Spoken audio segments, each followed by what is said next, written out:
Okay, so welcome to my live broadcast to bring you an in-depth look at the astrological significance of this morning's new moon in Cancer, which coincided with a solar eclipse in Cancer. So what does this all mean? And what is the significance of the fact that it's come at the time of the summer solstice? Because this has been the longest day, the shortest night, and now the planet Earth just shifts on its axis as it moves back, which sounds really strange at this time of year, but towards winter. But that's a long way off. And as we know, here in Malta, it's gonna get very hot. But what about the astrology? Is that going to get very hot? Well, actually, I think this new moon solar eclipse is actually quite significant. Now, let me just explain a little bit about this for you, because I think this is going to be more effective or have more of an influence on the world in general, the world at large. So not so much on maybe individual charts, although depending where it falls in your chart, it will have its effect. But, you know, eclipses are about big life-changing events, and solar eclipses in particular used to be, by the ancients, they saw them as, you know, a change in structure of government. It would be the death of the king, or the king is dead, long live the king. So there would be a change in the hierarchy. Now, where might we see that in the world over the next, say, 6 to 9 months? Because the effects of an eclipse last for many months. So it's like this point in time that we reached this morning, slightly differing times wherever you are on the planet. But also the significance is that this solar eclipse happened at the 0 point of the sign of Cancer. Now, when an astrological event happens at the 0 point of a sign, it kind of adds weight to it, it adds significance. And what this tells me is that I'm just going to go back to think about what you were doing in 2001. So think about what you were doing individually in your lives, no particular point in the year, because, as I say, eclipse energy can happen at any point. And the thing is about 2001, just to bring this to the forefront, is that it was the year that we saw 9/11 and the Twin Towers crumbling. Now, I'm not suggesting that we can expect the same kind of events, but what I'm trying to explain to you is the kind of energy implied by a solar eclipse. Because, and also we have to think about the path of this particular eclipse, because where I am in Malta, it was very much a partial eclipse, so it will have just been a little bite out of the sun given by the moon as it passed between the Earth's shadow and the sun. Okay, so that's how this particular eclipse has worked. Now, what this means is that there is a path. And if you go on to, there's a very good website. I think there's one that is about the eclipse movements, and the site escapes me for the moment, but basically you can track the path of the eclipse and the area of the world that it covers. Now, this one followed a line, I believe, through Africa, through Pakistan, through northern parts of sort of India and into China. Now, it will be interesting to see what happens politically in these areas over the next 6 to 9 months, even to a year, because I say eclipse energy, and specifically because it was on this 0 point, can indicate that you know, significant events can happen. Now, I want to also talk about the actual chart for the time of the event, because what one does when you talk about this kind of general astrology is we look at a chart for the exact moment of time when this event is taking place. Now, it took place here in Valletta in Malta at 08:41, and that's Central European time. Now, the ascendant for this chart was in Leo. Now, this is quite interesting because this sets the whole tone for what the areas of this eclipse is about. So I would say, and I don't like to say this actually, because we all know what we've been going through over the last few months. And I have a feeling we may not have seen the end of it. And I know I don't have to be an astrologer to predict that, but Saturn at the end of this year will be moving back into Aquarius. At the beginning of July, Saturn, one of my really favourite big boys, because he just teaches us so much, but he's going to be moving back into Capricorn to tidy up.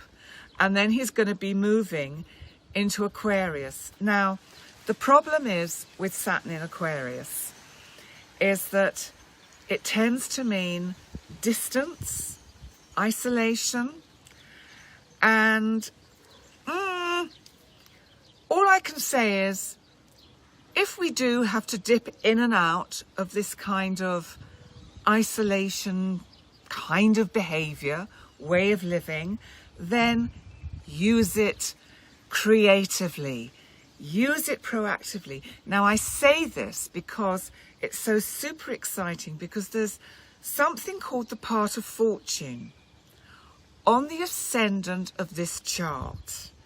Now, the part of fortune is something that is used in Arabic astrology, which is called Arabic parts. Now, I'm not going to go into that in great depth now, but the part of fortune signifies that this is a kind of a lucky event. So that what I want to say to you all is that if there are restrictions, if there are more isolations, see it actually as a positive. See it actually as the planet not only protecting itself, but protecting us. And, you know, that's really super important. But we've also got to look at the fact that this eclipse and this new moon that we also had this morning, so it coincided. So, you know, we couldn't go out, as some people love to do, to the temples to see the alignments of the sun hitting the altar stone, like in Menidra down in Malta, which is just over there. And, you know, we couldn't do that. Or in Stonehenge in England, which has always been a huge attraction for people. But the fact that it's in the sign of Cancer, Cancer is about, it's about nurturing, it's about caring, it's about giving love and care. And, you know, the moon is in its own sign in Cancer. The sun, of course, has now moved into the sign of Cancer. And so it's time for Cancerians to have their birthday month. But But the moon in Cancer, because the moon rules Cancer, and the moon is so comfortable in Cancer. The moon loves Cancer. And I think if we use the energy of this eclipse in a positive and constructive way and give ourselves, those that we care for, and the planet, the care it needs, because if we don't, I have a feeling that the astrology that is kind of lying in the wings will come back with a vengeance. But that doesn't have to happen if we really pay attention to looking after ourselves and in turn our planet. Now, there's two more things I want to mention before I finish tonight's broadcast. One is about Uranus, that in this chart is at the top of the chart, and it's in the sign of Taurus, and it's transiting direct in Taurus at the moment. Now, transiting Uranus is what has brought us the economic downturns, instability, unexpected events that we've experienced all through 2020. Now, what this tells me is that this eclipse is saying, don't sit back and think the worst is over. Now, I don't want to say that, because I don't want to hear that, because I really want the economy to be stable, as we all do. But I do think that if we're not careful, it's still going to go through a time of roller coasting kind of instability. And the last thing I want to say before I finish tonight's view is I just wanted to bring in our US president, because I wanted to look at his chart and how it's affected by this eclipse. Now, it is quite interesting because Donald Trump is he's a Sun Gemini, and he is a Leo ascendant. Now, Leo ascendants, as I think we can see with Mr. Trump, they like to be out front and they like to be noticed. And there's nothing wrong with that. That is not what I'm saying. But I wanted to look at how this eclipse may affect his personal chart. Now, it's interesting that the eclipse falls in the part of his chart that is governed by large groups of people. It's like, here he is, he's just done this big rally down in, I think it was in Tulsa. And, you know, there's obviously going to be many more of these over the months to come. And I just feel with this eclipse that if he can use the energy in a really show a caring concern for his people and the planet, then he may gain more voters. But I think if he keeps on with a kind of more gung-ho approach, it will make things more difficult for him. Now, we just have to remember that this solar eclipse, new moon, is a government, country-changing event. Now, the events don't necessarily happen on the day. They are not going to happen today. If they did, good God, I'd be as surprised as you. But just pay attention. Pay attention to what unfolds over the next few months. Keep an eye on things. And, you know, I think it's going to be really interesting how things turn out governmental-wise. I think the fact that China is one of the countries that is in the path of the eclipse brings that to the forefront. Now, as an astrologer, I can't possibly know whether that's positive or negative, because I just know that it's going to have an effect. And it's also, as I say, going over parts of Africa and India. So they are going to be brought centre stage. Now, what that means and what that dictates for our future, we are going to have to sit back and watch. But all I can say to everyone watching tonight is, first of all, thank you so much for joining me. I'm just, you know, always super thrilled that so many of you come along, and so many people are posting messages and, you know, appreciation. And I really do appreciate that you're all tuning in.